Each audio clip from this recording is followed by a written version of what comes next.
Dublin, Ireland is an amazing city filled with beautiful landscapes and historical architecture.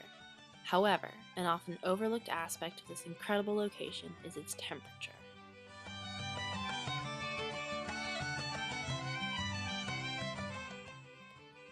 Trigonometric functions have been able to model the varying temperatures of Dublin.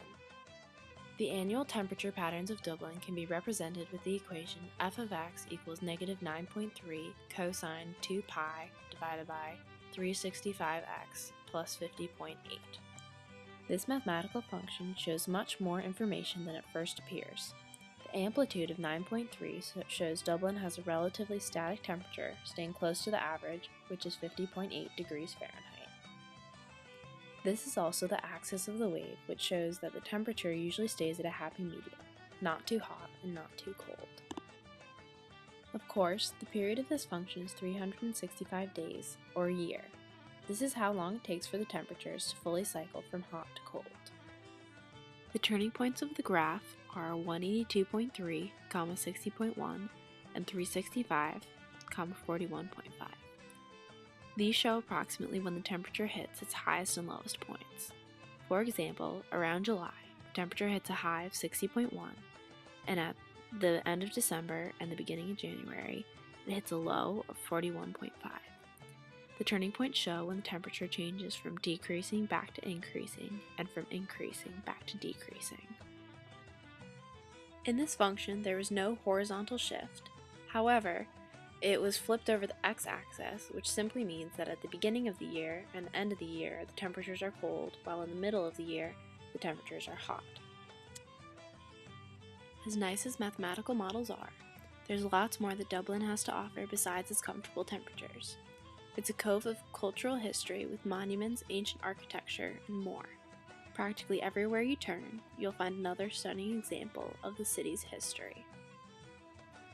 For example, the Spire of Dublin can be seen from almost anywhere in the city, it's so big.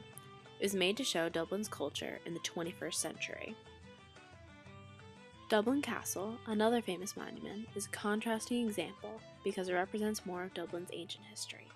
It was completed in 1230 under King John of England. Trinity College is also another wonderful place to visit. It's home to the Book of Kells, which were created and illustrated by Irish monks in the 800s.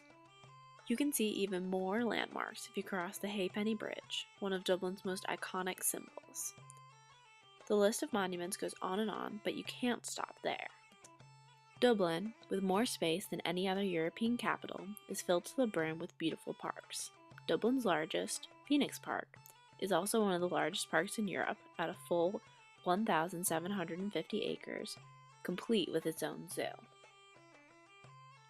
The second largest park in Dublin is St. Anne's Park, another beautiful site to visit. But Dublin is just as beautiful after dark, as the buildings and parks light up spectacularly.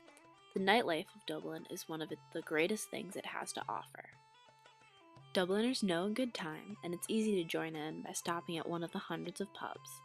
The Temple Bar, one of Dublin's most famous pubs, is Dublin's centre for entertainment and the arts.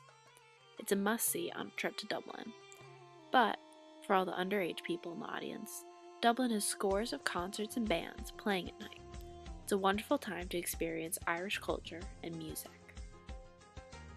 Plus, if you know the Irish, you know how big a holiday St. Patrick's Day is.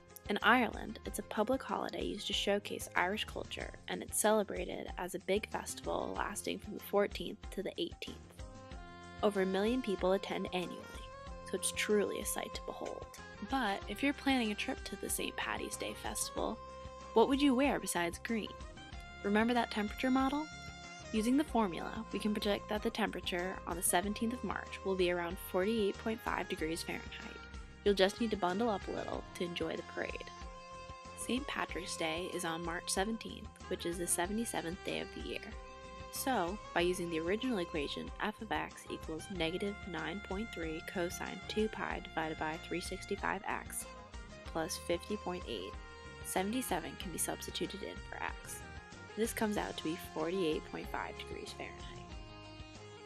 And if everything we've said so far about Dublin hasn't been enough to convince you to visit, we've got some interesting facts too. Dublin is home to dozens of famous people, such as the famous writer and playwright Oscar Wilde. It is also the home of the author of Dracula, Bram Stoker.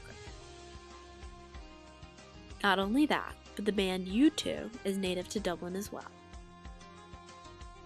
What's more is that Dublin is home to the oldest pub in Ireland, the Brazen Head. It's been kept open ever since 1198. Plus, like some other major cities, Dublin has two other names. One is Béal Atha Cliath, which means ford the reed hurdles, and the other is Dublin, which is Gaelic for black pool. And do you remember the Halfpenny Bridge we mentioned earlier? Not only is it the most iconic landmark, but it also has a special meaning behind its name. It was named the Halfpenny Bridge because it originally cost half a penny to cross it. In conclusion, Dublin is a wonderful city to visit. It has a temperature that stays relatively close to a cool 50 degrees, which is easy to specifically calculate thanks to trigonometric functions. In addition, it has a beautiful natural landscape that is unrivaled. Dublin preserves its history for everyone to see and puts it on display on occasions like St. Patrick's Day. The nightlife of the city is something in and of itself, and with just one visit to Dublin, your eyes will be open to Irish culture. Or you can see the beauties of Ireland by visiting Dublin's landmarks and parks. As you can see, Dublin is an amazing place to spend your vacation, no matter how old you are. We hope to see you soon. We look forward to your visit to Dublin.